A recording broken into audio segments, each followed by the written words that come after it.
If I could prove to you with 100% clarity that the Torah is worth more than $1 million, would you then dedicate your entire life to learning Torah? Like daily, hours on No, end? because I Why know not? it's not worth $1 million. It's worth What if I much more. what if I could prove it to you? Would you change your life? You're asking me to If I could change. prove to you unequivocally that the Torah is worth more than $1 million, meaning it's more valuable than anything you could possibly imagine. If I could prove to you 100%, would you then dedicate your life to it and study for hours on end? You don't have to prove it to me. I know it's worth a lot. Yeah. See this? They all pretty much gave me the same answer. So you know what comes out? You know what comes out? You know what comes out from this conversation that we're having here? That honestly, everyone really truly believes that the Torah is more valuable than anything in the entire world. And honestly, no one really challenges that claim. So now my next question is, so why don't you? Why don't not you in particular? I'm not pointing at you. I'm just pointing out the proverbial you. You know what proverbial means? No. When we say like, hey, all you fellas out there, right? That's the proverbial you, like the general you, like Okay. you know, like when we say like, Ah, yeah, the other guy did it. yardings.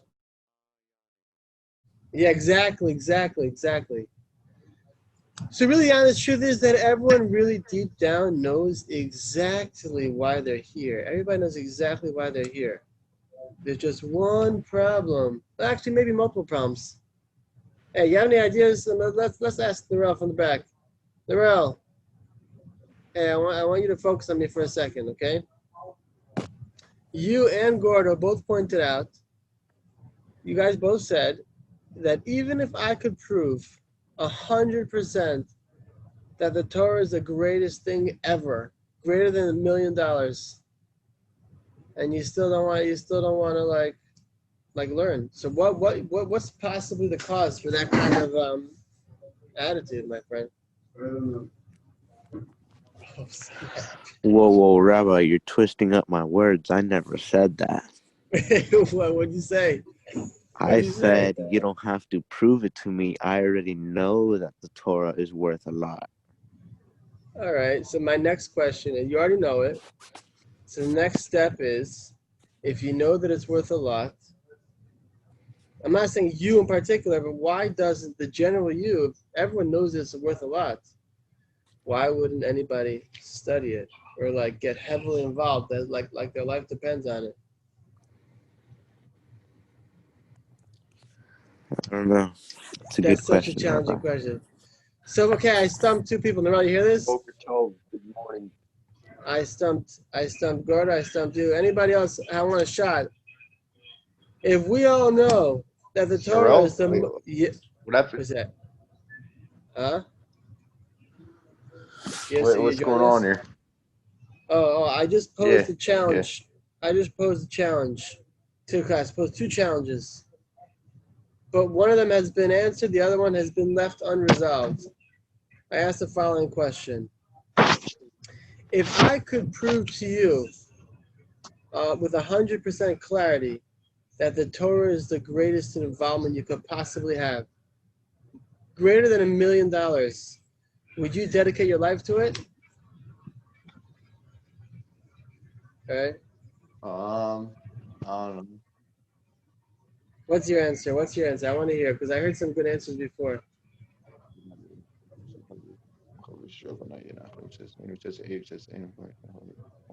Ever hear the challenge? If Torah is the greatest involvement, if I could prove it to Not you, full time learning, huh? learning and working though, but not full time. But I learn anyways. I learn already. I wouldn't learn full time. I don't think that's for me.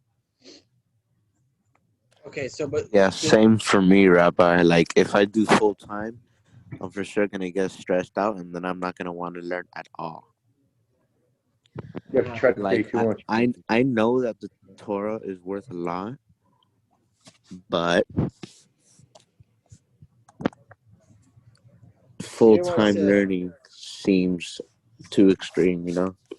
But who knows? What if in the future I want to learn full-time? I don't know what God has in store for me. Okay, that's a good start. So everyone's in agreement. So let's take it one step at a time. Everyone's in agreement so far. Everyone who spoke up at least is in agreement that Torah is the greatest involvement you could possibly have. Why? Because you're getting a connection to Hashem on the highest level, and your connection to Hashem gives you, aside from the fact that it's real, learning Torah, the connection that learning Torah gives you to Hashem is real, but it also gives you a lot of benefits, like serious reward, right? So my next step was, okay, so I don't need to prove it because everybody knows it's the most valuable. It's the most valuable involvement. My next question is, okay, so why don't we cash in? Everybody understands that Torah is the most valuable involvement because you're getting connected to Hashem on the highest level. You're literally learning the wisdom of Hashem. You're learning exactly the way Hashem thinks, exactly how Hashem wants you to behave. And the best of all is that after it's all said and done, you get incredible reward for each second, each moment, each minute that you learn. Everybody knows that. So my next step is, so why don't we get seriously involved in it? Why don't we invest all of our energy into it? So I got a couple Because answers. One us answer, humans are dumb and we have Chas, other shut up. desires. We have other Oh, desires and we always oh, want more and more. We can never stay with one. How do I say it? no, I heard something. I heard something you said very good. You want to hear this That sounds answer? pretty true, though. I Huh? heard an answer. Yeah. The answer that I heard from Gordo is that I have other things I want to do. Like I have other things that give me pleasure that would interrupt my Torah Wait, learning. oh yeah, I have the greatest answer, Rabbi. Rabbi, I have Yeah, the greatest answer that's more specific. yeah. Because we all are used to instant gratification. Learning Torah, and it doesn't come to someone overnight, the enjoyment or the love. I'm losing Oh, you. Say Hashem that is again. something you have to work. What? What I'm saying is, learning Torah is more of an investment. It doesn't have that much of a base pleasure once you just start learning, but it's something that builds up over time. But with other things, it's just the opposite. At first, it's very good, then little by little, it deteriorates, and people are used to instant gratification, and they want instant, right now, temporary pleasure. They don't want to wait another day or another minute, and therefore, Torah is Okay. more of like a long-term thing that gives them pleasure, but other things are more short-term. Okay. So I heard. So that's pretty much what Gordo said. What Gordo said was, I understand that Torah is valuable. I'm getting a connection to Hashem, and aside from the benefits of having a connection from Hashem, I'm going to get incredible amounts of reward in the next world, and very often in this world too. But what's blocking me from getting heavily involved in Torah is that I have things in front of me right now. I have pleasures that are I can go out to eat. I can go out to eat right now. I work a little bit, a couple hours a day. I make a couple of bucks. I can go to a steakhouse. I can go to the pizza shop. I can go to the beach, fast and shalom. I can go to other places. So there are other things that take my mind away. I can spend time with Wait, family. why don't you want to go to the beach? I don't think it's anonymous. You go to the Jew beach. Yeah, Jew Beach maybe, but for me it's a They waste of have time. one. I would if I didn't have other responsibilities like learning Torah. I would go to the beach if it was kosher. If it was I still kosher. don't understand the point of going to going to a separate beach. I never really saw the purpose of. You have we're losing thread of the topic, but just real quick, going to a mixed beach, you're going to see things that are inappropriate. It's going to affect your mind, Understandable. damage your spirituality. Rabbi, I got a question. What So, if you go so there? look, What if you Rabbi, go there and you you just completely wash your eyes? Rabbi, what if you go there and you wash your eyes 100%? There's a Gemara about going to the Natsnius laundry lady. that you can't put yourself in a place where you give yourself potential to sin.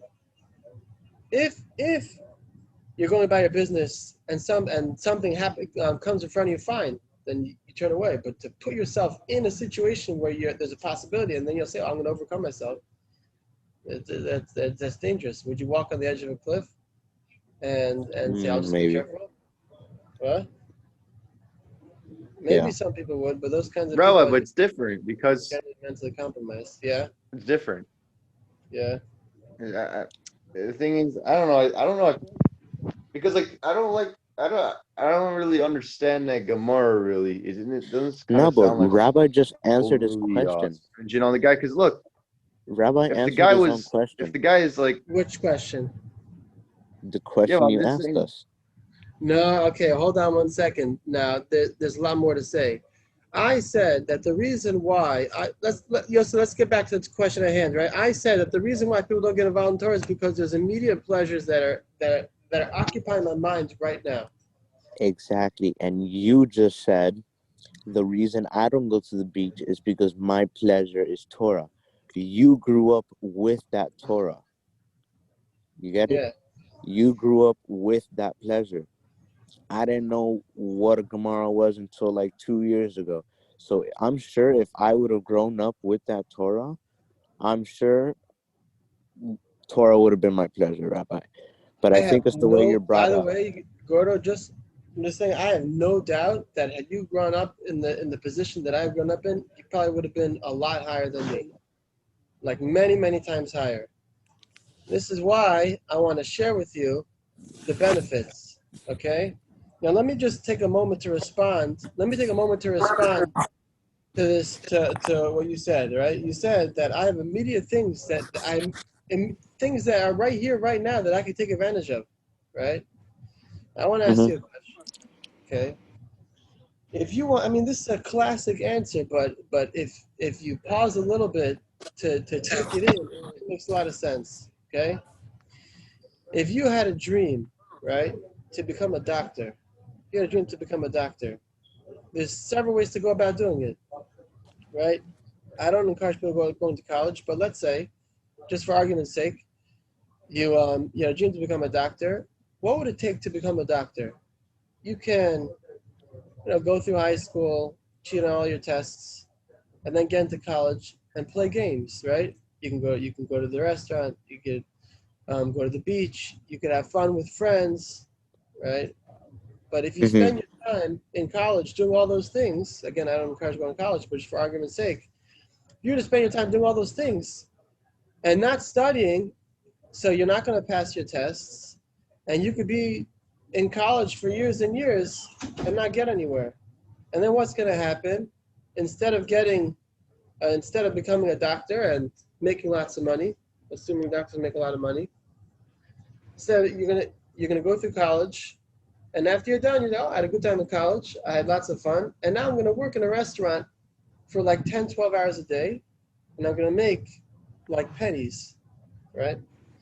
Now, what's your whole goal? Your whole goal is that I want to have fun.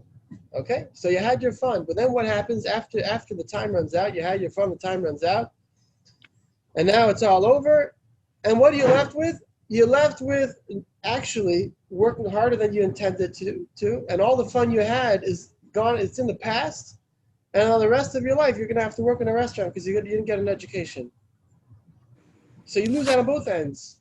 You lose out on, yeah, you had fun for a little while, but then after it's all over, then all your fun is out the window. Now let's take the opposite scenario, right? The guy who wanted to become a doctor, what did he do? I'm gonna go to college. I'm gonna work. I'm gonna spend every single waking moment of my life studying, getting no sleep, barely eating, barely exercising, for years and years, studying. Finally, I become a doctor. Finally, I work hard as a doctor, and then I start making lots of money. And lots of money. I buy myself a big house. I buy myself a big boat. I buy myself 3 or 4 cars. What? And soon I'm self-sufficient, and I could leave the main part of the business to somebody else, and I just run a couple of things, just the basic administrative business end of it. I could sit back, relax, and enjoy the rest of my life on some island in Hawaii with 1,000 servants and a fleet of cars and all that stuff. Now, who ends up coming out on top? The guy who wanted immediate gratification. Oh yeah, I'm about to eat pizza, eat some ice cream, I'll hang out with friends, I'll spend all night partying. Right? Who ends up more on top? Who ends up more on top is the guy who put some serious effort into his growth, right? Into his kind of doctor. Now let's take this home. Okay? The most significant involvement in your life is living at this point in time, because that's where we're living right now, right? What comes after living? We die. After we die, there's a whole bunch of time that's going to pass. Not just a lot of time, it's eternity, right? There's 1 year, 2 years, 3 years. I don't know what eternity is, but it's a lot longer than 100 years, a lot longer than 1,000, a lot longer than a million years. It's a long time, eternity. Okay? So what could I do? I could be like the guy who spent his time, going to parties, eating, not studying too much. I'll study here and there because I know it's an obligation, but the main studying I'll leave to the people, who wear suits and ties, or I'll leave it to the guys who sit in yeshiva. I'll leave them to the job of learning. I'll be the worker guy, you be the learner guy, and let's settle it at that. But then what's going to happen if you don't take it? If it's not taken seriously, then what's going to happen when the real world comes? This world is temporary. When the real world comes, and all the people who worked hard during their lifetime to learn, when they're all sitting with 310 worlds, with incredible pleasure of the afterlife in Olam Haba, the people who spend their time playing here are not going to get anywhere. They're not going to. It's not going to do anything for them. All their playing. And what's going to happen? The people who worked hard, they didn't get any sleep. They barely ate anything. They spent their time getting involved in learning. What's going to happen? Oh, it was so hard before. Wow, I literally wasted my life away learning. Now, just for the record, to learn it's not a waste of once you hit a certain point in your learning, generally it gets a lot easier and actually becomes enjoyable. And the people who get involved in it, they would give up their life to learn even for a few minutes. But let's just leave that aside.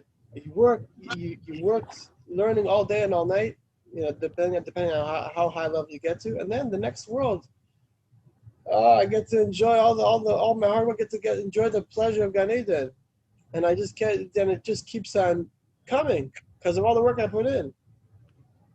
So what's more worth it? Oh, it's not for me. I'm gonna go. I have to eat pizza now. I have to visit my friends now. So that I think we fleshed out perfectly, right? We know 100%. We know 100% that the Torah comes from Hashem. It's divine. It's got a power to it. It's invested with holiness of Hashem. And we know that we're going to get benefits from learning. What's keeping us from doing it? The immediate pleasures. But once you have a perspective that if I, take a step back and realize that if I just play over here, first of all, the play and the fun doesn't last for a long time. It really doesn't. How many times can you eat the same slice of pizza over and over again? How many times can you enjoy the comfortable bed? Sometimes life gets hard. Even if your whole goal in life is to play and to have fun, sometimes it gets hard anyway. And sometimes you don't even work, right? If you don't put time into getting a real education, you'll be working long hours and making very little money. Same thing with spirituality. If you don't put in time to your spirituality, it will be dry. But if you put in the effort into trying to make yourself grow to that as high a level as you can reach, then what's going to happen? You're going to grow. And believe it or not, very often it's a very pleasurable experience. And then when it's all said and done, you're going to go to the next world and you're going to literally be in paradise. Not just like the make-believe pleasurable world that people dream up in their mind. It's going to be real. and it's going to be forever. Forever is a long time, and all the lack of sleep and the tiredness and the pleasure that you gave up on to get involved in this, it's all going to be worth it, because you're getting something that's so much better than had you taken the other path of getting the immediate pleasures. What do you say?